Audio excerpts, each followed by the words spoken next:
আমরা পাই, আমরা বিছানা গরম করি, আমরা মানে একটা নারীকে স্লাট শেমিং করার জন্য যতগুলো নোংরা নোংরা কথা বলতে হয় তার কোনো কিছুই বাদ নেই। আমি এগুলো নিতে পারছি না।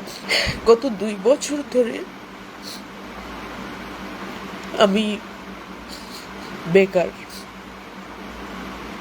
আমার কোনো কাজ নেই। অনলাইনে প্রতিদিন আমি নোংরা গালিগালাজ শুনি। যেহেতু আমি বাংলাদেশের স্বাধীনতা ও মুক্তিযুদ্ধের পক্ষের লোক, কারণ আমি বাংলাদেশকে ভালোবাসি, সে কারণে একটা শ্রেণীর মানুষ আমাকে প্রতিনিয়ত হুমকি, নির্যাতন অনলাইনে বলি করে আসছে। এগুলোতে আমার কিছু যায় আসে না, আমি সহ্য করেছি, আমি কোনোদিন কারোর সাথে শেয়ার করিনি। এবং সম্প্রতি যেহেতু আওয়ামী ফ্যাসিস্ট ট্যাগ পেয়েছি, মানে আমাকে এই টাইটেল দেওয়া হয়েছে স্বৈরাচারের দোসর। রাষ্ট্রীয়ভাবে আমাকে অনেকগুলো মামলা দেওয়া হয়েছে।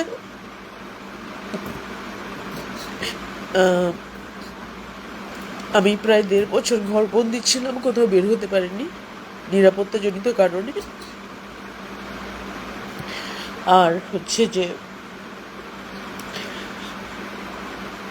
সরকার সম্প্রতি আরেকটা কাজ করেছে, যেটা আমি এই মুহূর্তে লাইভে বলতে চাইনি।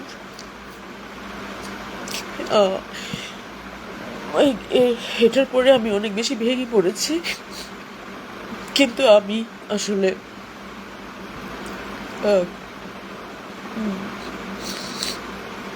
কখনোই মানে পালিয়ে দেশ ছেড়ে চলে যেতে চাই না, যাব না আসলে। তো এই সব কিছু আমি মেনে নিচ্ছিলাম, কিন্তু সম্প্রতি যেই ঘটনাটা ঘটেছে সেটা আমি মেনে নিতে পারছি না গত 2 দিন ধরে। তার মধ্যে আওয়ামী লীগের একটা গ্রুপ, যাদেরকে আমরা মুক্তিযুদ্ধের পক্ষে এবং তুলনামূলকভাবে ভালো বলেই জানি, তারা আমাকে নিয়ে এই লেভেলের হ্যারাসমেন্ট করেছে যে আমি এটা নিতেই পারছি না। আমরা তাদের লেখাজোখা এইসব কিছু পড়ে আমার কাছে মনে হয়েছে যে মানে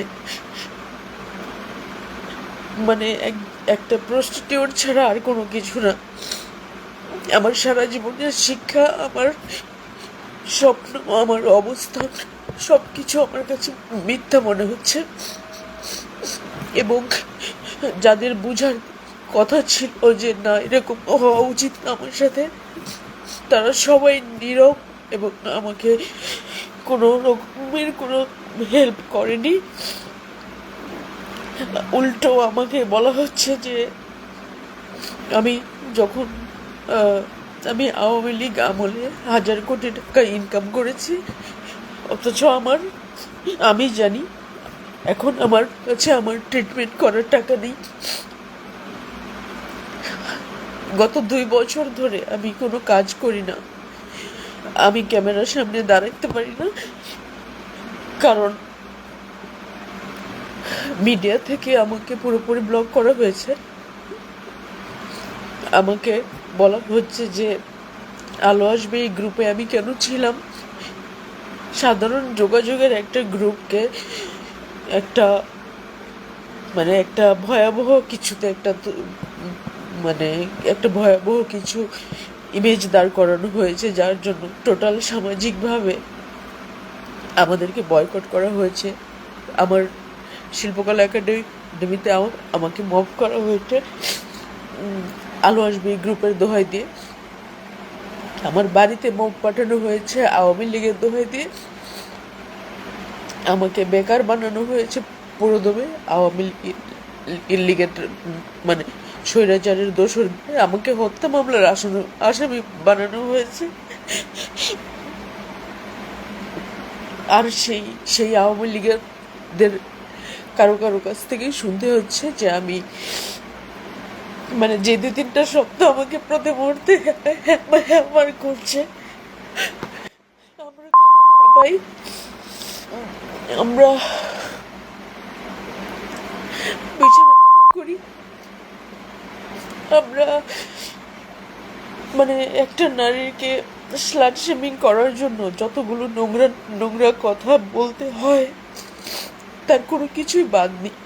আমি এগুলো নিতে পারছি না।